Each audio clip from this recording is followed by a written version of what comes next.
आप सभी को रक्षाबंधन की ढेर सारी शुभकामनाएं। आज पूरा देश रक्षाबंधन का पावन त्योहार मना रहा है। आज भाई की कलाई पर बहन राखी बांधकर भाई की लंबी उम्र की कामना करती है।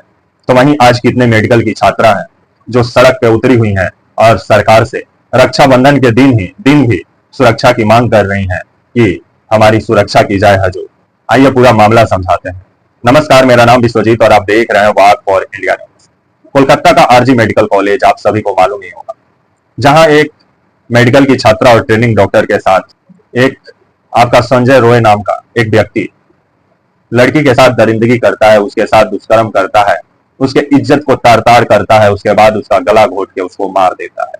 जिसके बाद से पश्चिम बंगाल पुलिस और अस्पताल इस केस को पूरी तरीके से लीपापोती करने पर इस आमादा हो जाती है। और जिस तरह से आपका आरजी मेडिकल कॉलेज खुद सवालों के घेरे में और पश्चिम बंगाल पुलिस खुद सवालों के घेरे में है, क्योंकि पहले पश्चिम बंगाल पुलिस इसको सुसाइड का मामला बताई, बाद में पश्चिम बंगाल पुलिस इसमें बोली कि हाँ ये मर्डर है, अब बाद में दुष्कर्म का मामला निकल के आया, जिस पर पश्चिम बंगाल पुलिस पे विभिन्न सवाल खड़ा होता है।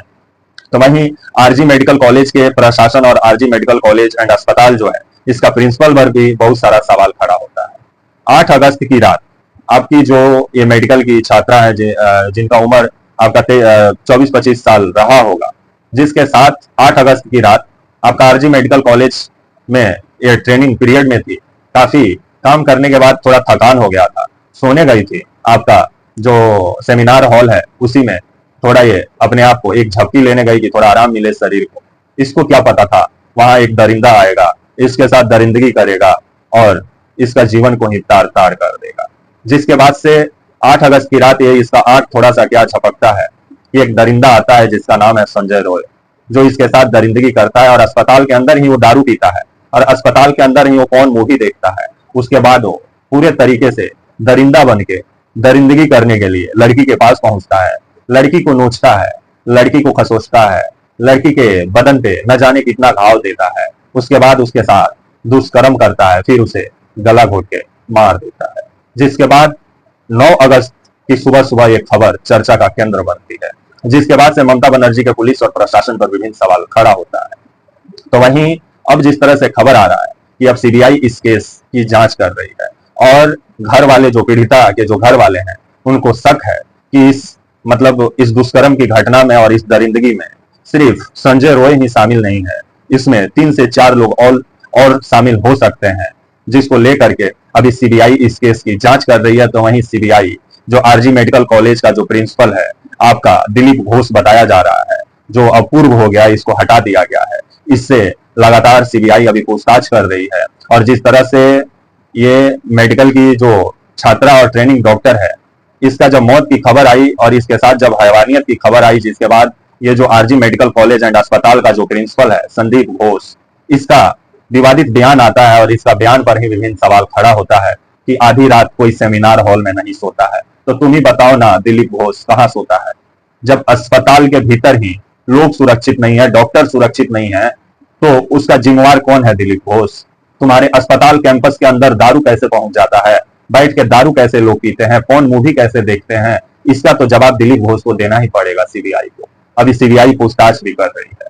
तो वहीं आज रक्षाबंधन का पावन त्योहार है, लेकिन आज भी हमारे देश में मेडिकल की जितनी छात्रा है वो सड़क पे हैं और अपनी इज्जत और आबरू की सुरक्षा के लिए ममता बनर्जी की सरकार से मांग कर रही है। तो वहीं देश भर के डॉक्टर मोदी जी से अपनी सुरक्षा की गुहार लगा रहे हैं कि जितने सरकारी मेडिकल कॉलेज एंड अस्पताल हैं यहाँ का सुरक्षा बढ़ाया जाए। और वैसे भी अगर सरकारी आप मेडिकल कॉलेज और अस्पतालों में जाएंगे तो वहां सुरक्षा के नाम पे 0/0 है, क्योंकि वहां सुरक्षा नाम का एक चिड़िया भी नजर नहीं आएगी और वहां जो दबदबे वाले लोग होते हैं वहां उनका बोलबाला होता है।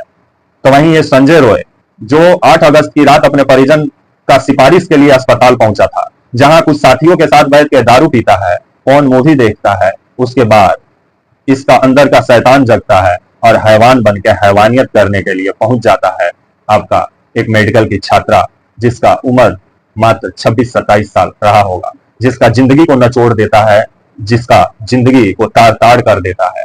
जिसके बाद से इसकी गिरफ्तारी पश्चिम बंगाल पुलिस की हुई है, लेकिन पश्चिम बंगाल पुलिस खुद सवालों के घेरे में है। जब ये घटना सामने आता है तो पश्चिम बंगाल पुलिस पहले ही इसे सुसाइड करार देती है, जिसके बाद पश्चिम बंगाल पुलिस पे विभिन्न सवाल खड़ा होता है। तो वहीं अभी इस केस को सीबीआई को सौंप दिया गया है। सीबीआई अभी 10 लोगों को चिन्हित की हुई है जिनसे पूछताछ कर रही है। तो वहीं दिलीप घोष जो प्रिंसिपल है आरजी मेडिकल कॉलेज का, इससे भी पूछताछ किया जा रहा है। पूरा अस्पताल ही सवालों के घेरे में है, जिसको लेकर के ममता बनर्जी पर भी विभिन्न सवाल खड़ा होता है। क्योंकि जिस तरह से ममता बनर्जी पैदल मार्च कर रही है, धरना प्रदर्शन कर रही है, एक तरफ बीजेपी भी धरना प्रदर्शन कर रही है, पैदल मार्च कर रही है, ऐसा लग रहा है कि बीजेपी और टीएमसी दोनों राजनीति इस घटना पर करने में लगे हुए हों। और जिस तरह से बीजेपी का आपका पश्चिम बंगाल में बुरा स्थिति है, उसी को मजबूत करने के लिए बीजेपी इस घटना के सहारे लगी हुई है। तो वहीं बीजेपी के एक जो नेता है, तेज तरार नेता है, पहले की अभिनेत्री भी रही है लॉकेट चटर्जी, इनके ऊपर पश्चिम बंगाल पुलिस एफआईआर भी दर्ज किया है, क्योंकि ये पीड़िता का नाम पहचान और अफवाह खबर फैलाने का इनके ऊपर आरोप है, जिसको लेकर के पश्चिम बंगाल पुलिस इन पे मामला दर्ज किया है। तो वहीं 2 डॉक्टरों पर भी एफआईआर दर्ज हुआ है। आपका सुब्रन गोस्वामी और डॉक्टर कुणाल के ऊपर एफआईआर दर्ज हुआ है कि ये लोग पीड़िता के बारे में गलत जानकारी फैलाए हैं, जिसको लेकर के पश्चिम बंगाल पुलिस एक तरफ एफआईआर की हुई है और सीबीआई एक तरफ जांच कर रही है।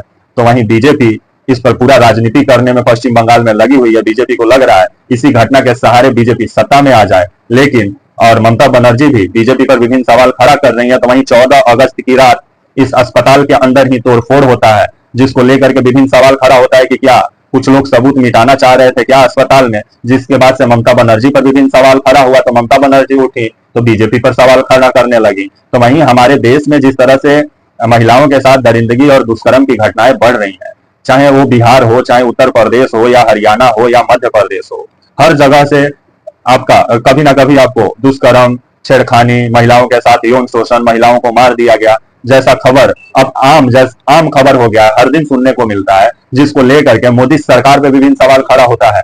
क्योंकि जो मोदी जी बेटी बचाओ बेटी पढ़ाओ का नारा देते हैं, अगर उनके शासनकाल में अगर महिलाएं सुरक्षित नहीं है, रक्षाबंधन के दिन भी हमारी देश की माताएं बहनें और हमारे देश की मेडिकल की छात्र एवं छात्राएं अगर सड़क पर उतर के अपनी इज्जत और आबरू की सुरक्षा के लिए सरकार से गुहार लगा रही हैं, तो सरकार को सोचना चाहिए और ममता बनर्जी को भी सोचना चाहिए, और ममता बनर्जी और बीजेपी दोनों को राजनीति से बचना चाहिए और कुछ ऐसा व्यवस्था करना चाहिए और कुछ ऐसा कड़ा कानून बनाना चाहिए कि दरिंदगी करने से पहले उनका रूह कांप जाए। क्योंकि बिहार में 2 दिन पहले ही मुजफ्फरपुर में एक महादलित लड़की के साथ दुष्कर्म की घटना को अंजाम दिया जाता है, उसके बाद उसका स्तन काट दिया जाता है। उसके बाद आपका 4 दिन पहले उत्तर प्रदेश का झांसी से खबर आता है कि 3 साल की मासूम के साथ दुष्कर्म की घटना को अंजाम दिया जाता है, जिसको लेकर के जो भारत का गोदी मीडिया है, इस पर भी विभिन्न सवाल खड़ा होता है कि घटना को जिस तरह से गोदी मीडिया खुद राजनीतिकरण करने में लगा हो, क्योंकि पत्रकार निष्पक्ष होने चाहिए, लेकिन आजकल हमारे देश के पत्रकार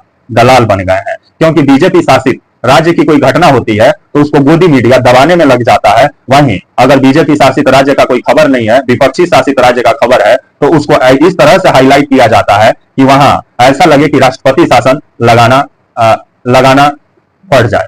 जिस तरह का रिपोर्टिंग गोदी मीडिया करता है, गोदी मीडिया को पश्चिम बंगाल का भी खबर दिखाना चाहिए उतना ही प्राथमिकता के साथ, और उतना ही प्राथमिकता के साथ बिहार का भी महादलित लड़की के साथ जो हुआ दुष्कर्म, उसका भी खबर दिखाना चाहिए। झांसी में जो हुआ उत्तर प्रदेश में 3 साल के मासूम के साथ, उसका भी खबर दिखाना चाहिए। लेकिन गोदी मीडिया अभी कहां फोकस किया हुआ है, तो पश्चिम बंगाल का आरजी मेडिकल कॉलेज।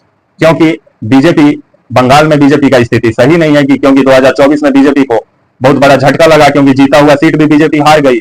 तो इस घटना के सहारे बीजेपी अपने आप को कहीं सत्ता में स्थापित करना चाह रही हो, जो सही नहीं है।